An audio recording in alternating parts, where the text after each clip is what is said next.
अस्सलामुअलैकुम, बोल न्यूज़ पे कहते हैं आपको खुशामदीद। मैं हूं आपके साथ रमशा साजिद और मैं हूं अफशीन कुरैशी। हेडलाइंस आपने जानी, बुलेटिन का बाकायदा आगाज़ करते हैं अहम खबर से। सदर मुमलिकत से वज़ीर आज़म पाकिस्तान शहबाज शरीफ की मुलाकात हुई। मुल्क की मजमूई सियासी और मुआशी सूरत हाल पर तबादला ख्याल किया गया। दोनों का मुल्क को दरपेश मसाइल से निकालने के मुश्तरका अज़म का इजहार।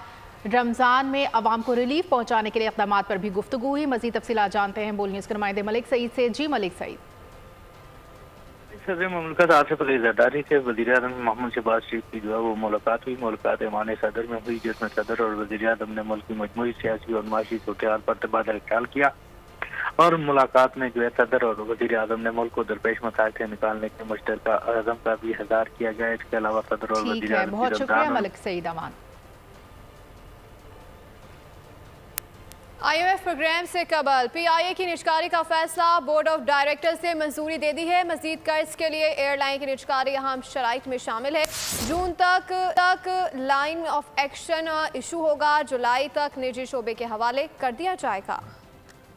PIA निजकारी के लिए तैयार, बोर्ड ऑफ डायरेक्टर्स ने मंजूरी दे दी। PIA ने पाकिस्तान स्टॉक मार्केट को खत भेज कर आगाह कर दिया। बोर्ड इजलास में माली हिसाबात का जायजा न लिया जा सका। PIA की निजकारी IMF टर्म एंड कंडीशन के मुताबिक होगी। नए कर्ज प्रोग्राम से कबल PIA की निजकारी शराइत में शामिल है। जून तक लाइन ऑफ एक्शन इशू होगा। जुलाई तक निजी शोबे के हवाले कर दिया जाएगा। सरा के मुताबिक PIA के नुकसानात और कर्ज 700 अरब तक पहुँच चुका है। वज़ीर आज़म शहबाज शरीफ ने कहा है कि IMF प्रोग्राम मईशत के इस्तेहकाम के लिए है। IMF प्रोग्राम हमें तरक्की के इक़दाम करने से नहीं रोकता। ज़्यादा टैक्स देने वाले ताजरों को अवार्ड्स की तकरीब से खिताब में उनका कहना था कि हमने लोगों को नौकरियां देनी है और महंगाई का तदारुक करना है। कारोबार करना हुकूमतों का काम नहीं, एयरपोर्ट्स को आउटसोर्स और PIA को प्राइवेटाइज करना है की जानी चाहिए। अगले महीने जो आखिरी किस्त वो आ जाएगी और फिर एक और IMF प्रोग्राम हमें करना है। इसके बगैर गुजारा नहीं। ये बात वाज़ेह रहनी चाहिए कि IMF के प्रोग्राम के साथ हमें ग्रोथ भी करनी है, हमें लोगों को जॉब अपॉर्चुनिटीज देनी है, हमें इस मुल्क के अंदर महंगाई का तदारक करना है। तो IMF प्रोग्राम अगर है तो किसने रोका है कि ज़राअत को आप दुगना कर दें? किसने नहीं रोका। IMF का अगर प्रोग्राम है तो किसने रोका है कि IT के एक्सपोर्ट्स आप अपना दिन रात कोशिश करके बढ़ाएं? बाकी जो नॉन ट्रेडिशनल और ट्रेडिशनल आपकी एक्सपोर्ट्स हैं उनको आप आगे ना बढ़ाएं। ये दोनों चीज़ें इकट्ठी हो सकती हैं। ज़रूर IMF के प्रोग्राम में आपकी कुछ लिमिटेशन होती हैं। जो चीज़ आपके इख्तियार में है उसको आगे बढ़ाने के लिए हम IMF का बहाना नहीं बना सकते। वज़ीर ख़जाना मोहम्मद औरंगज़ेब ने कहा है कि टैक्स अदा करने वाले हमारे कौमी हीरोज़ हैं। मुल्क की तरक्की बराह रास्त टैक्स पर बरामदी शोबा नागुज़ीर है। तकरीब से खिताब में उनका कहना था कि टैक्स वसूली के लिए डिजिटलाइजेशन का अमल भी जारी है। इससे महसूलात में इजाफा और निज़ाम में शफाफियत आएगी।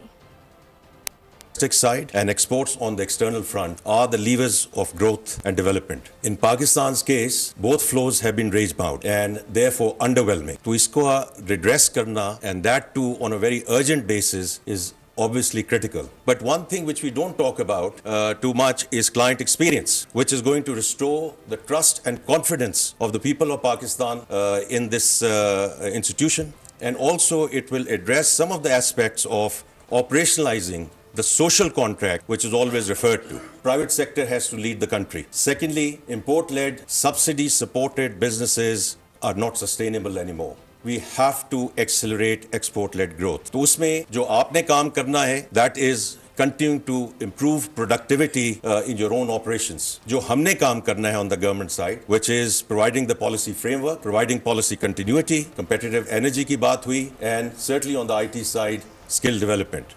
चेयरमैन FBR मलिक अमजद ज़ुबैर टवाना कहते हैं मुल्क की तरक्की के लिए टैक्स कल्चर का फ़रोग़ ज़रूरी है। इस हवाले से इक़दाम किए जा रहे हैं। तकरीब से खिताब में उन्होंने कहा कि उम्मीद है वज़ीर आज़म की रहनुमाई में हम अपने अहदाफ हासिल कर लेंगे। प्राइम मिनिस्टर के जो हाईएस्ट टैक्स पेयर है उसको, ये टॉप 3 टैक्स पेयर्स हैं, उसको हिलाल इम्तियाज़ नहीं तो कम से कम सितारे इम्तियाज़ तो अवॉर्ड करें। पहली चीज़ है increase the size of the club of tax payers, means tax payers का कुंबा बढ़ाएं। हमें पता है, आपको पता है कि हमारी जो आम पाकिस्तानी वो अपना कुंबा बढ़ा रहा है। पॉपुलेशन जो है वो 28 साल में डबल हो गई है, 250 मिलियन हो गई। अगले 28 साल में शायद 400 साढ़े 400 मिलियन। तो we need to increase our tax base. Currently 90% of tax is paid by 3% of the filers. 90% tax 3% भर रहे हैं। FBR is obviously making an effort and we have to jointly make an effort, the FBR as well as the business institutions, to jointly make an effort to increase this tax base. Karachi के इलाके Orangi Qatar अस्पताल के करीब डाकुओं की firing से खातून नासिया अंजुम जाँ बहक हो गई। खातून पार्किंग से गाड़ी निकलने के इंतजार में खड़ी थी। दौरान वारदात खातून क्रॉस फायरिंग का शिकार बन गई। मज़ीद जानते हैं नुमाइंदे खुरम गुलसार से जो इस वक्त अब्बासी अस्पताल में जाँ बहक खातून के बेटे के साथ मौजूद हैं। जी खुरम, आगाह कीजिएगा। जहमत करने पर गोलियां मार रहे हैं। रवा साल में अब तक 47 अफराद डाकुओं की गोली का निशाना बन चुके हैं। अब से कुछ देर कबल भी औरंगी टाउन कतर अस्पताल के करीब एक वाक़या पेश आया जिसमें नामालूम मुलजमान जो है वो शहरी से लूट मार करके फरार हो रहे थे। इस दौरान पुलिस ने डाकुओं का ताक़ुब किया और फायरिंग के तबादले में डाकुओं की जान से की जाने वाली फायरिंग एक राहगीर जो खातून थी जो कि अस्पताल में अपनी बहन से मिलने के लिए जा रही थी कि वो गर्दन में गोली लगने से जाँ बहक हो गई। इस वक्त उनके साहबजादे हमारे साथ मौजूद है, हम इनसे जानते हैं ये वाक़या का क्या हुआ था, किस तरह से आपको पता चला, क्या मामला था? जी, मेरे वालिद साहब इनके साथ थे, मैं तो ड्यूटी पे था। मुझे अभी 2 घंटे पहले खबर लगी है। मेरे खालादाद भाई ने मेरे को कॉल की है कि वो इस तरह से एक्सीडेंट हो गया और फ़ौरन पहुंचा अब्बास हॉस्पिटल ना। मैंने बोला खैरियत है, क्या हो गया? बोलते अभी ज़्यादा पूछो मत, जल्दी फ़ौरन पहुँचो। मैं भागता हुआ आया इधर, मैं ढूंढता रहा। मैंने बोला कहाँ है, इमरजेंसी में ढूंढा। वहाँ पर बोलते हैं वो मुर्दा खाने में। बोला क्या कर रहे हो, क्या बोल रहे हो मुर्दा खाने में? यकीन नहीं हुआ ना इस बात पर, कैसे यकीन होगा? शहरी जो है वो डाकुओं का शिकार हैं और रोज़ एक ख़ानदान जो है वो उजड़ रहा है, डाकुओं की गोली का निशाना बन रहा है। अब भी जो है वो खातून जो है वो एक जामा कोई औरंगी टाउन गुलशन बहार की रहने वाली एक फैमिली थी जो कि ठीक है। बहुत शुक्रिया आपका खुरम। अहम खबर दे रहे हैं इस वक्त आपको शांगला से। शांगला के इलाके बशाम के करीब खुदकुश धमाका हुआ है और धमाके में 5 गैर मुल्की समेत 6 अफराद हलाक हो गए हैं। मजीद तफसीलात जानते हैं ब्यूरो चीफ जाहिर शाह शराजी से। जी जाहिर शाह। इलाका बिशाम का है लेकिन ये कोहिस्तान डिस्ट्रिक्ट के अंदर आता है। DIG माराकंड मोहम्मद अली खान ने कंफर्म किया है कि एक चाइनीज लोगों को ले जाने वाली, इंजीनियर को ले जाने वाली एक पोस्टर PAB 901 को टारगेट किया गया है कोहिस्तान डिस्ट्रिक्ट के अंदर। और एक खुदकुश हमलावर जो कि गाड़ी में सवार था उसने अपनी गाड़ी टकराई है इस पोस्टर के साथ और धमाके के बाद ये पोस्टर नीचे खाई में गिरी है। अब तक की जो इत्तलात है उसके मुताबिक 6 अफराद जाँ बहक हुए हैं जिनमें 5 इंजीनियर बताए जाते हैं और एक उनका ड्राइवर है। ये गाड़ी जो है इस्लामाबाद से दासू जा रही थी। दासू कोहिस्तान में दासू डैम पे ये कंपनी प्रोजेक्ट पे काम कर रही थी जब इनको निशाना बनाया गया है। सामने इस वक्त जितने अफराद हैं वो उनके हलाकत की तस्दीक इस लिहाज से हुई है कि काफी गहरी खाई में ये गाड़ी धमाके के बाद गिरी है। अभी तक किसी ने इस धमाके की जिम्मेदारी कबूल नहीं की लेकिन ये बताया गया है कि ये खुदकुश हमला था और खुदकुश हमलावर ने अपनी गाड़ी जो है इस पोस्टर से टकराई है जिसके बाद ये पोस्टर गहरी खाई में गिरने से ये 5 अफराद जाँ बहक हुए। अच्छा जाहिर, ये बताइएगा जो गैर मुल्की बाशिंदे इस हादसे में हलाक हो गए हैं उनकी किसी किस्म की शनाख्त हो सकी है कि कौन कौन सवार था? अभी जो इत्तलात है उसके मुताबिक ये बताया गया है कि ये जो गाड़ी थी इंजीनियर्स को लेके जा रही थी इस्लामाबाद से दासू जो कि सदर मकाम है कोहिस्तान डिस्ट्रिक्ट का। दासू डैम है वहाँ पे जहाँ पे ये चाइनीज कंपनी जो है वो कंपनी के इंजीनियर्स इस डैम के ऊपर काम कर रहे हैं और डैम की जो डेवलपमेंट है, बिल्डिंग है, उसके सिलसिले में ये चाइनीज अक्सर जो है इस्लामाबाद या दूसरे एरिया से इस इलाके में सुपरविजन करी जाते हैं लेकिन आज इनको टारगेट किया गया है। साम ये नहीं बताया जा सकता कि आया इनके साथ कोई सिक्योरिटी गार्ड थे, पुलिस स्क्वाड था या नहीं, लेकिन ये इत्तलात पुलिस की जानिब से कल तस्दीक की गई है कि इस गाड़ी को निशाना बनाया गया है जो कि पोस्टर है PAB 901 और इस्लामाबाद से ये जा रही थी कोहिस्तान दासू डैम पर काम करने वाले इंजीनियर्स को लेकर। अच्छा जाहिर, ये बताइएगा कि क्या बम किसी गाड़ी में नस्ब था, कहाँ ये खुदकुश धमाका हुआ है? पुलिस और जो ऐनी शाहिदीन है उसके मुताबिक ये बताया गया है कि कोहिस्तान की जानिब से एक गाड़ी जो कि बताई जाती है फील्डर गाड़ी, वो जो है आ रही थी और उसको एक शख्स चला रहा था जिसने इस गाड़ी के करीब पहुंचने पर इस गाड़ी को टकराया है इस पोस्टर से। और जो इत्तलात है वो यही है कि खुदकुश हमलावर जो सवार था बारूद भरी गाड़ी उसने टकराई है इस पोस्टर के साथ। अभी तक की जो इत्तलात मौसूल हुई है पुलिस ने तस्दीक की है ताहम क्योंकि ये इलाका काफी दूर उफ्तादा है, पुलिस जो है वकूआ पर पहुंच गई है और जो शवाहिद हैं वो इकट्ठे किए जा रहे हैं। ये भी देखा जा सकता है फुटेज के अंदर के धमाके के बाद गाड़ी के टुकड़े जो है वो जगह जगह सड़क पर बिखरे हुए हैं। इस वक्त बम डिस्पोजल स्क्वाड, रेस्क्यू 112 और दूसरे जो इन्वेस्टिगेटिव इदारे हैं वो जाए वकूआ पर पहुंच गए और ये जो है वो मालूमात इकट्ठी की जा रही हैं। लेकिन इस वक्त के जो इत्तलात है उसके मुताबिक ऐनी शाहिदीन का भी कहना है कि खुदकुश हमलावर ने गाड़ी टकराई है इस पोस्टर के साथ और उसके बाद एक जोरदार धमाका हुआ है। धमाके के नतीजे में पोस्टर गहरी खाई में गिर गई है। अच्छा जाहिर, ये बताइएगा कि दहशत गर्दी की जो हालिया लहर है इस हवाले से हुकूमत की जानिब से क्या हिकमत अमली बनाई जा रही है?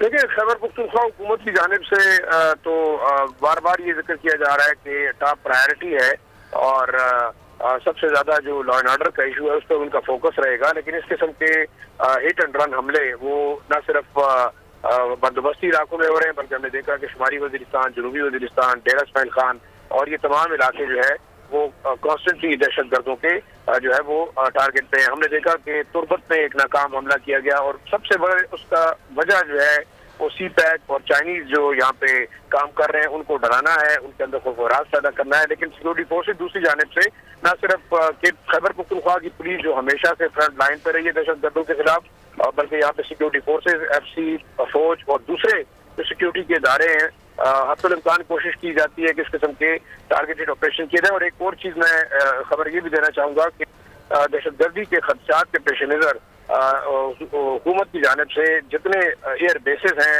पाकिस्तान एयरफोर्स के उसके इर्द गिर्द भी मुकम्मल तौर पर मोबाइल नेटवर्क को भी बंद किया गया है। सिक्योरिटी हाई अलर्ट है तमाम शहरों के अंदर, रेड अलर्ट में बल्कि जारी की गई है खासतौर पर तमाम तफसीलात से आगाह कर रहे थे। आपका बहुत शुक्रिया। खबरों के सिलसिले को आगे बढ़ाएंगे और यहाँ आपको बताएंगे कि तुर्बत में Pakistan naval base PNS Siddiq पर दहशतगर्दों का हमला नाकाम बना दिया गया। मुकाबले के दौरान 4 दहशतगर्द मारे गए। कार्रवाई में FC बलूचिस्तान के सिपाही नुमान फरीद ने बहादुरी से लड़ते हुए जामे शहादत नोश किया। तुर्बत में दहशतगर्दों का हमला नाकाम। दहशतगर्दों ने Pakistan naval base PNS Siddiq को निशाना बनाया। ISPR के मुताबिक सिक्योरिटी फोर्सेज ने फौरी और मौसर जवाबी कार्रवाई की और अमले और असासों की हिफाजत को यकीनी बनाया। हमले के बाद कर्ब जवार में मौजूद सिक्योरिटी फोर्सेज को भी नेवल ट्रूप्स की मदद के लिए फौरी मुतहरिक किया गया। मुसल्लह अफवाज की मौसर कार्रवाई के नतीजे में 4 हमलावर मारे गए। कार्रवाई के दौरान शदीद फायरिंग के तबादले में FC बलूचिस्तान के सिपाही नुमान फरीद शहीद हो गए। 24 साल सिपाही नुमान फरीद का ताल्लुक मुजफ्फरगढ़ से था। दिफाई तज्जियाकार मसूद अहमद खान का कहना है कि पाक फौज ने एक बार फिर दहशतगर्द हमला नाकाम बनाकर अपना फर्ज निभाया। पाकिस्तान में जो कुछ हो रहा है ये इंडियन प्रॉक्सी है और इनका बेसिकली मकसद ये है बलूचिस्तान को डिस्टेबलाइज करना। ये है क्रेडिट देना चाहिए सिक्योरिटी फोर्सेस को, दे वर अलर्ट और उन्होंने इसको टाइमली एक्शन लिया। पाक फौज की जानिब से कामयाब कार्रवाई के बाद तुर्बत के मुतासरा इलाके में क्लियरेंस ऑपरेशन भी किया गया। सिक्योरिटी फोर्सेस ने दहशतगर्दों की मौजूदगी की इत्तला पर डेरा इस्माइल खान में कार्रवाई की। मुकाबले में 4 दहशतगर्द हलाक कर दिए गए। मुल्जिमान के कब्जे से बड़ी मिकदार में असलहा और गोला बारूद बरामद। कराची में लुटेरों ने एक और घर का चिराग बुझा दिया। सुरजानी टाउन अब्दुल्ला मोड़ के करीब डकैती मुज़ाहमत पर नौजवान की जान ले ली। SHO सुरजानी टाउन को मुअत्तल कर दिया गया। गम से निढाल लवाहिकी ने आला हुकाम से इंसाफ का मुतालबा कर दिया। रिपोर्ट कर रहे हैं बोल न्यूज़ के नुमाइंदे खुर्रम गुलजार। कराची के इलाके सवनाबाद में स्कूल वैन से अगवा किए गए 2 बच्चे घर पहुंच गए। बच्चों को रिक्शा ड्राइवर लेकर पहुंचा। नामालूम मुल्जिमान बच्चे नागन चिरंगी के करीब छोड़कर फरार हो गए थे। वालिद के रुखसात पर मुकदमा दर्ज कर लिया गया। वालिद के मुताबिक वैन ड्राइवर के छीने गए मोबाइल फोन के जरिए 1.5 करोड़ रुपए तावान मांगा गया। सब्सक्राइब करें और बेल दबाएं ताकि कोई खबर रह न जाए।